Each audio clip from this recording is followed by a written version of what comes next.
Today, inshallah, we're going to be doing something, it is potentially controversial, but inshallah, we're going to navigate this through without any controversy. It's a very sensitive topic, but it is a topic that needs to be discussed. And today, I wanted to touch briefly upon the issue of the controversy on this date.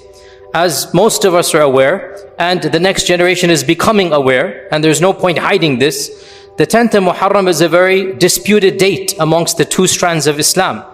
We, the people who follow the Sunnah, Ahl Sunnah, we consider this a day of ibadah, a day of fasting, a day of rituals. The other non-Sunni movement, they take this as a day of mourning, as a day of importance because the grandson of the Prophet ﷺ was massacred on this day. Now, I've given a long talk about the incident of Karbala. Today, I wanted to touch briefly about another contentious issue, and that is the persona or the figure of Yazid ibn Muawiyah. Yazid ibn Muawiyah. How do we view this person, this Khalifa? Because he was a Khalifa of the Umayyads. What is our position about Yazid ibn Muawiyah? So let us begin by setting up the stage. Who is Yazid ibn Muawiyah? He is, of course, the Khalifa that was given power by his father Muawiyah. Muawiyah is a young Sahabi. By young Sahabi, I mean he saw the Prophet as a teenager. He is not to the level of Abu Bakr, Umar, Uthman, Ali radiallahu anhu. He's not of the Ashra Mubashara. The Sahaba are many categories. Ibn Hajar has 10 categories. The last batch of them, those who embraced Islam at the conquest of Mecca. That's the last batch. And that is Muawiyah radiallahu anhu. So he is a Sahabi. Because he is a Sahabi, so we have a theological belief about him that he would never do something against Islam intentionally. He would never intentionally want to, astaghfirullah, lie about the Prophet or something like this. So he comes under the general rubric of Sahaba. When he became the Khalifa, he decided to put his son Yazid as a nominator. He's going to put his son Yazid. And as you know, this transformed the Khilafah from a shura to a dynasty. So this was a very historic, by historic I don't mean positive and negative. Historic means something important happened that changed the course of history. He decided to put his son Yazid in charge. Many of the senior companions during Muawiyah radiallahu anhu's lifetime objected to this. They did not give the oath of allegiance, including Abdullah bin Umar, including Abdurrahman ibn Abi Bakr, including Abdullah ibn Zubayr. These are all sons of the senior Sahaba. They refused to give the oath of allegiance to Yazid when Muawiyah was alive. Soon as Muawiyah passed away, Ibn Zubayr, as you're aware also, he broke away. He established his own caliphate.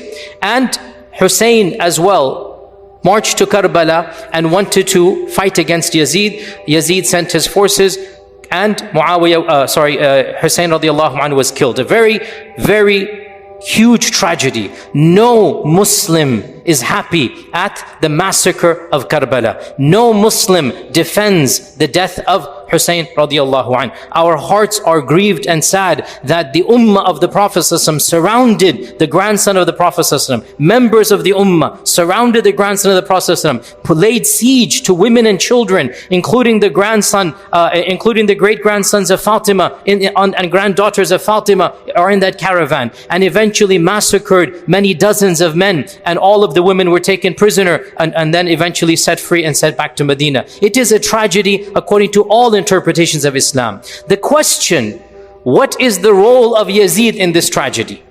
And how much blame does he have? So we began by saying that Yazid ibn Muawiyah is not a companion. That's the first point. Hence, he didn't see the Prophet. He was born after the Prophet.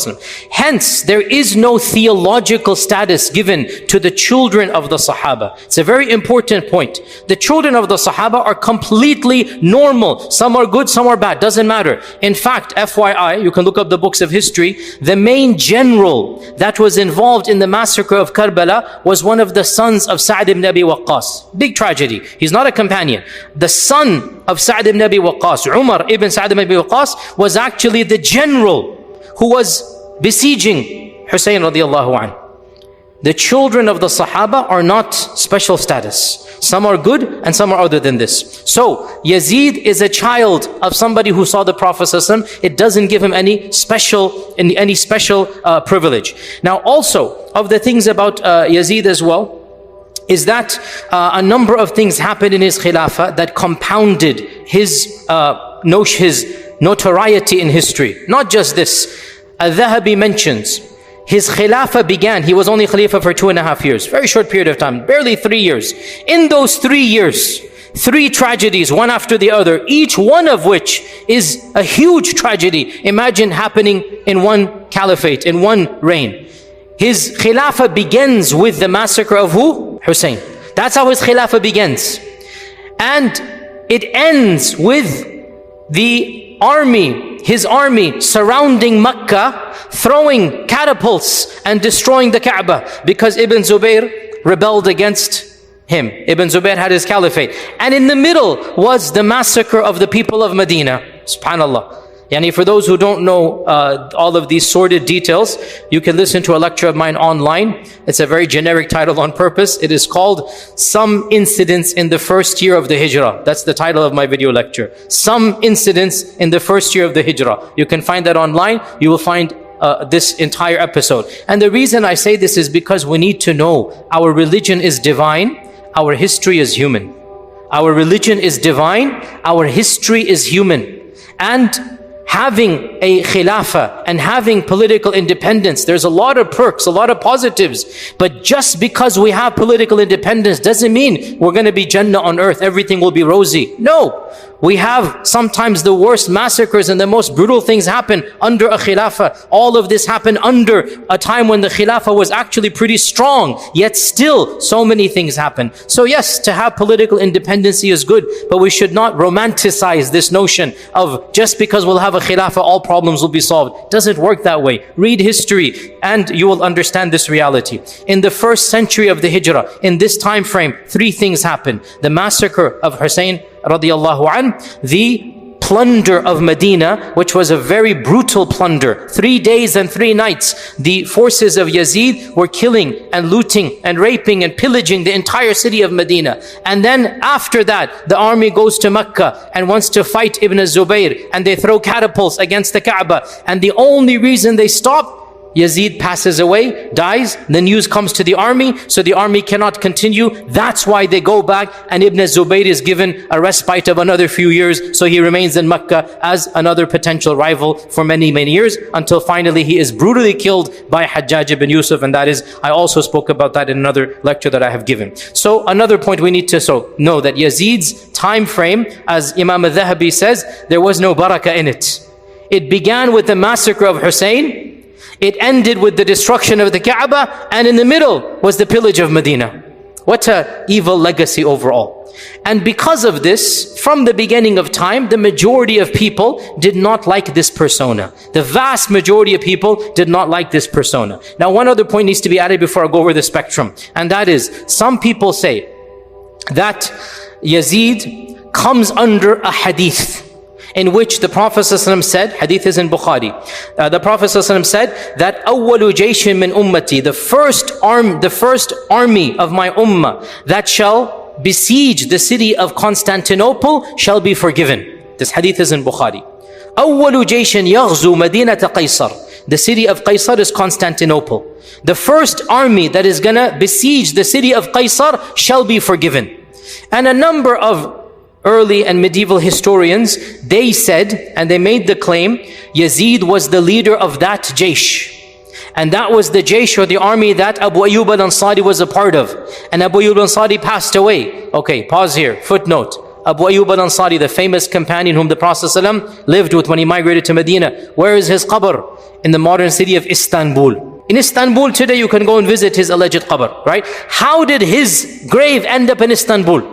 How did Abu Ayyub al-Ansari's grave end up in Istanbul? How? Because he was a part of the army that besieged Constantinople, but they were not successful. Now, the claim is that Abu Ayyub al-Ansari's army was led by Yazid, and therefore Yazid comes under the hadith that the whole army shall be forgiven. And many of the scholars who were sympathetic to the persona of Yazid, they used this hadith. And to respond back to this point, actually, Ibn Jarir al-Tabari and Ibn Asakir and Khalifa ibn Khayyat and others, they mention a fact that seems to have overlooked some of these great giants with utmost respect to them. And if I point out this, it doesn't mean I'm disrespecting the camp who said this, but it is a historical fact. Actually, Yazid was the commander of the second army, not the first. And this is well known. At-Tabari mentions this. If you look up the history of At-Tabari, he says in the year 45 Hijrah, Abdul Rahman ibn Khalid ibn al-Walid, the son of Khalid ibn Walid, led an expedition to Constantinople, and it had in it so-and-so of the Sahaba. Then in the year 49 Hijrah, Yazid led an army, and in it was Abu Ayyub al-Ansari. Ayyub al-Ansari passed away. So Yazid is not the commander of the first army that went to Constantinople. So this is something you could look up historically, and those who claim so, utmost respect, they seem to have overlooked there was one army that went before. Hence, that hadith does not apply to Yazid. Now, other scholars point out, even if you want to say that this is a generic hadith, this does not mean that every single person will automatically be forgiven. Rather, the hadith is general, and there can be specific exceptions. And especially when somebody does extreme dhulm, like this person did, doesn't mean we take a general hadith and use it to forgive specific dhulm. Nonetheless, these are generic points to point out that, what am I trying to say before I get to the actual lecture here? That is, there is nothing special that we can mark Yazid with as having been forgiven, or a Sahabi. No. Rather, he is just like any person of his era. Now we look at the negatives he has done. Now, the brief lecture I'm going to give, because this is a very detailed topic, I wanted to introduce to you that within our Ahl Sunnah scholarship, there is a spectrum of opinion about Yazid ibn Muawiyah. There's a spectrum of opinion. And you have the entire line, the entire spectrum, from outright kafir to defending him. We have this entire spectrum historically. I'm just giving you the facts right now. I'm not giving you my opinion right now. I'm simply telling you, you should be aware. Why is this spectrum? Because, and this is the key point, we do not believe that the incident of Karbala is a theological one. It is a historical one. So if somebody has another opinion about the interpretation of the events, it doesn't make that person a deviant, a heretic. No. Karbala took place after the death of the Prophet ﷺ by 30 years, 40 years, 50 years. There can be no theology. The Quran has been finished, revelation. The Prophet ﷺ is no longer amongst us. Karbala and the massacre of Hussain is a historical tragedy, not a theological one. Our theology doesn't change. Iman doesn't change. Allah and His Messenger doesn't change. The Quran does not change. It is a historical tragedy. Therefore, if a person differs about interpreting the blame of Yazid, we can disagree, but the person doesn't become a heretic, a wrong belief. You understand the point here, right? From our perspective, the tragedy of Karbala is not something that is a part of our theology. It's a historical tragedy. And therefore, if a person disagrees about what percentage of blame to give to Yazid, because that's really the question. That's really the question. The question is not, was it good to massacre? A'udhu billah. Nobody says this. Nobody says this. Everybody is angry and curses the actual killers of the Prophet ﷺ's grandson. Who can possibly sympathize with them? No Sunni, much less anybody else, is going to sympathize with them. The question is, what percentage of the blame is on Yazid? How much did he know? How much did he command? How much was he tacitly aware? Or was he innocent completely and it happened and he didn't want it to happen? You understand the question here, right? Depending on how you answer that question, you will get the spectrum of opinion, right? And we do not say that this is a theological question. It's a historical question. So if a person has a different analysis, if somebody says Yazid is 100% guilty, well then that person is going to curse Yazid. Right? And if somebody says, no, Yazid did not command it. Rather, this was Ibn Ziyad who did it, the governor of Iraq, not Yazid himself. Yazid is in Damascus. Ibn Ziyad is in Kufa, the governor. So the governor and the Khalifa, there's no phone call, there's no WhatsApp and messages. It'll take 3 weeks for the messages to come. So if somebody says, Yazid did not command the killing, Ibn Ziyad commanded it, then he's going to get angry at Ibn Ziyad and he's going to say, Ibn Ziyad is the governor, he's going to say Yazid is faultless. in our understanding, as we said, whatever position you hold, you can agree or disagree, you are not an evil person for historical analysis. As long as we agree that the killing of the Prophet's grandson is a major sin, it is one of the worst crimes, no doubt. We all agree to this. But who's guilty? Now, with this caveat, with this intro, inshallah ta'ala, let us go over the quick spectrum. And of course, I have a much longer lecture online. This is just to introduce you. We'll begin from the far right. Who is the far right? Those who excommunicated Yazid. They said he's a kafir, he's not even a Muslim. And you have small groups here. The far right, the far left, minority opinions. So those who said he's a kafir, they're very few in number. Of them is the historian Al-Mas'udi. He's not a theologian, and in fact some say he's not even Sunni. Mas'udi could be from the other group, but he's a famous historian. Mas'udi has a remark that says, let me quote it for you, even Fir'aun was more just amongst his people than Yazid to the Muslims. Yazid is worse than Fir'aun. Okay, so he's completely excommunicating him. You have also Ibn Aqil al-Hanbali, consider him to be a non-Muslim. Al-Alusi, the famous Mufassir. Al-Alusi, great scholar of tafsir, mainstream Sunni. He said that the one who killed the grandson of the Prophet ﷺ, it is not possible that he has Iman. Not possible. Just like he said, if somebody threw the Mus'haf on the ground, and he knows it's the Mus'haf, are you going to say he's a Muslim? No. So too, the one that intentionally killed, and then he says that Yazid gave the command. So if you believe Yazid gave the command, you believe this, then you are going to go to the position of he's not a Muslim. But this is a small minority opinion. Another opinion, which is more mainstream, is that he is an evil Muslim and we should curse. We should put Allah's la'na. The general rule, we don't give la'na on another Muslim, right? The general rule, we do not say Allah yal'anak or la'natullahi alayk. We don't say this. But a group of scholars said, we should curse Yazid. Exceptions are made, and Yazid is one of those exceptions. And this is a very well-known opinion. And we have, for example, Abu Ya'la, the famous Hanbali scholar, allowed this. The famous Shafi'i scholar, Ilkiya al-Harrasi, he was very explicit in this regard. He said, so-and-so has two opinions. You should curse, you should not curse. So-and-so has two opinions. You should curse, you should not curse. As for me, I have one opinion. It is wajib to curse. I'm going to curse Yazid. So you have this opinion as well. The famous theologian At-Taftazani, who wrote a book of Aqaid At-Taftazani, he put it as a point of Aqidah, a Sunni Aqidah, that we are going to curse Yazid ibn Muawiyah. So you have a position that you're going to curse him. Ibn al-Jawzi, the famous Hanbali alim, mufassir, sheikh, and historian. Ibn al-Jawzi is an all-rounder. He's one of the luminaries, died 595. Ibn al-Jawzi wrote a booklet, and in that booklet, the point of the booklet to prove that we're supposed to curse Yazid ibn Muawiyah. So we have that opinion. It is fairly mainstream.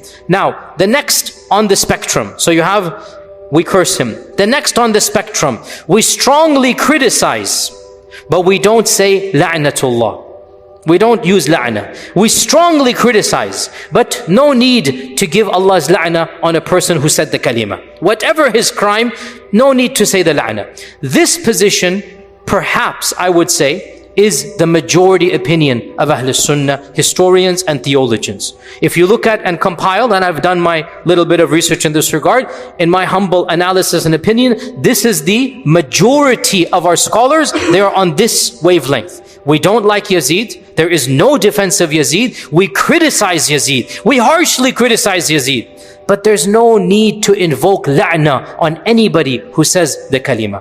And this is the position of many scholars. Ibn Asakir, Ibn al-Athir, Ibn Taymiyyah has many times said this. Ibn Taymiyyah said that people went to extremes with regards to Yazid. Some defended him, and some considered him to be a saint, and the others considered him to be a kafir, and said you must give la'na. And he goes, as for us, Yazid was a king amongst the kings, and he has many evil things that he has done, and of his biggest crimes, according to Ibn Taymiyyah, is that he did not reprimand the killers of Hussain. Ibn Taymiyyah's analysis is that Yazid did not command the killing of Hussain. But when the news reached him, he did not punish the perpetrators. So, that's a problem. If you didn't command it, then you should punish those who did it. But he didn't punish. So Ibn Taymiyyah says he deserves to be criticized for this. And that is his analysis. Al-Dhahabi as well, as I said, Al-Dhahabi says, Allah did not put any barakah in Yazid's era. There was no barakah in Yazid. He began with the massacre, he ended with the destruction of the Kaaba, in the middle was the pillage of Medina. There was no good in the time of Yazid. Also Ibn Kathir has a lot of harsh words for, Ibn Kathir the Mufassir, Ibn Kathir the historian, has a lot of harsh words for Yazid, but he doesn't curse him. So this is I would say the majority middle position. Now we turn towards the other side now. We're going on the barometer, right? From kafir to la'na, to get angry but no la'na. Now we go to the next position. What is the next position? We stay silent, and it is prohibited to give la'na, and maybe even we shouldn't criticize. Maybe we shouldn't criticize. So this is the position of a number of scholars, most famously Imam al-Ghazali. Imam al-Ghazali had this position, that we should be silent and not criticize, and definitely don't give la'na to Yazid. Also Imam al-Nawawi had the same opinion, that we leave his affair to Allah subhanahu wa ta'ala, and we should not give la'na to any Muslim. So they were very much opposed to criticizing, and just be silent and don't give any la'na. So this is one position. Then we get to the final opinion, or the final spectrum. What is the final spectrum? Did anybody defend Yazid? There's a small group of people who defended the persona, but not, as we said, the massacre of Karbala. As we said, nobody in Ahlul Sunnah defended the massacre of Karbala. Alhamdulillah, nobody can do that. It goes against Iman to do that. But there were few people, they said Yazid is 100% innocent. No blame whatsoever. He has no blame for Karbala. And therefore they defended some of the good, whatever good they found in the history books, whatever, they defended. And in particular, there was a theologian in 5th century Damascus by the name of Abdul Mughith al-Baghdadi. He wrote an entire book, Fi Fadaili Yazid, regarding the blessings of Yazid.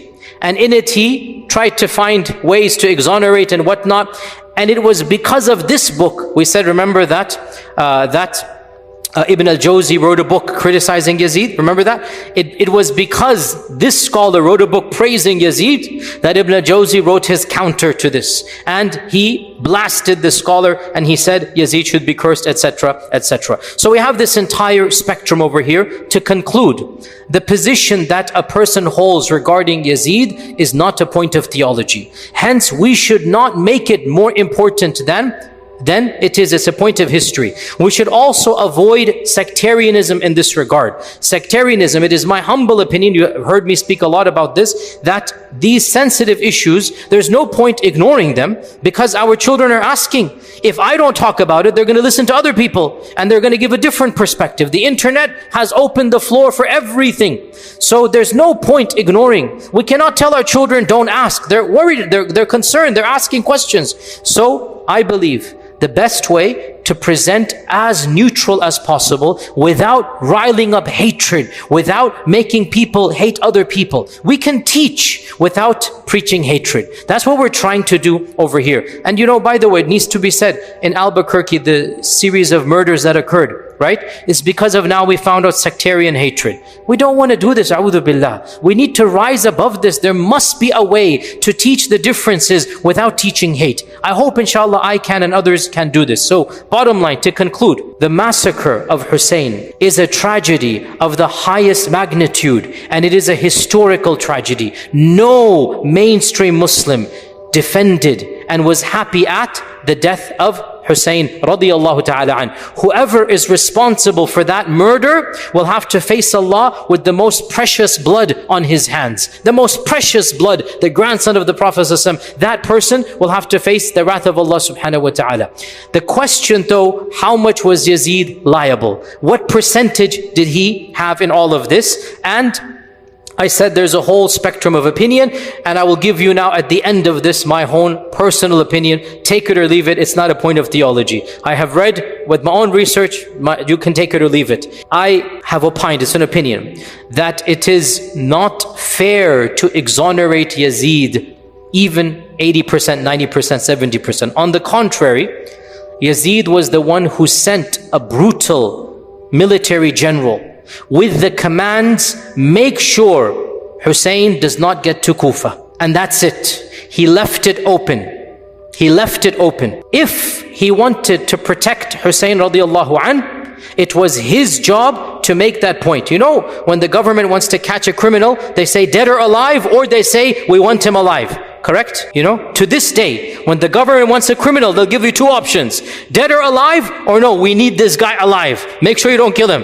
Whoever wants to get the bounty, you have to give him to him alive. This is the way of the world. Everybody does this. The fact that Yazid was ambiguous is a crime right here.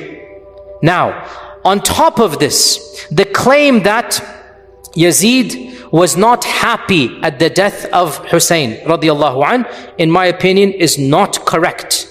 Multiple early textbooks mention that he was initially happy. Even Ibn Kathir records this. Also, in my opinion, and this is very gruesome, but I'm sorry to be blunt, you should know this. This is our history, and it's better you hear it from me. The head of Hussein was brought to Damascus, and it was displayed to Yazid in the palace of Yazid. And Yazid poked it with a stick.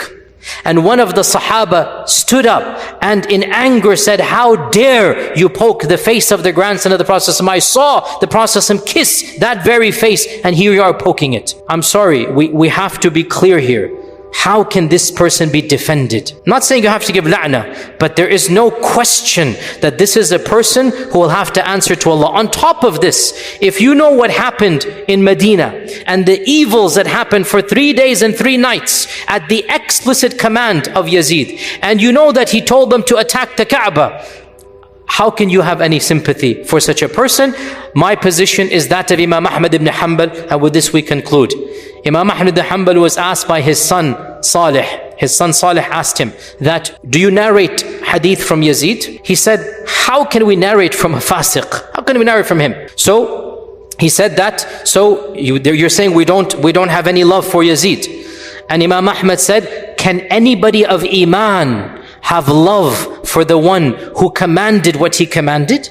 Can you have love for this tyrant? Wallahi, we get angry when the tyrants kill people in masajid, when the tyrants do things in our modern lands, right? How about somebody killing the grandson, somebody attacking Makkah, somebody attacking Medina? Both holy cities were attacked explicitly at his command. Explicitly. And the attack of Makkah and Medina, no ambiguity. You know, Yazid, okay, I admit he didn't say kill Hussein, but he left it open, and when it happened, he showed happiness. As for Makkah and Medina, there is no ambiguity. He said attack Medina and do as you please for 3 days. He said attack Makkah and get rid of Ibn Zubayr. Khalas, he has made the haram halal. The haram of Makkah and Medina. Why is it called haram? It's sacred. He made it halal. So Imam Ahmad said, how can anybody of Iman love this person? That's what I agree with. Then his son said, so then should we curse him? And Imam Ahmad said, have you ever heard me, my tongue being vulgar and saying, la'natullah, la'natullah? Have you seen this adab from me? That's not my adab. I don't need to do this. We leave his affair to Allah, but there is no love in my heart at all for this person. And what he did, he has to answer to Allah subhanahu wa ta'ala for. And the one who curses, I understand.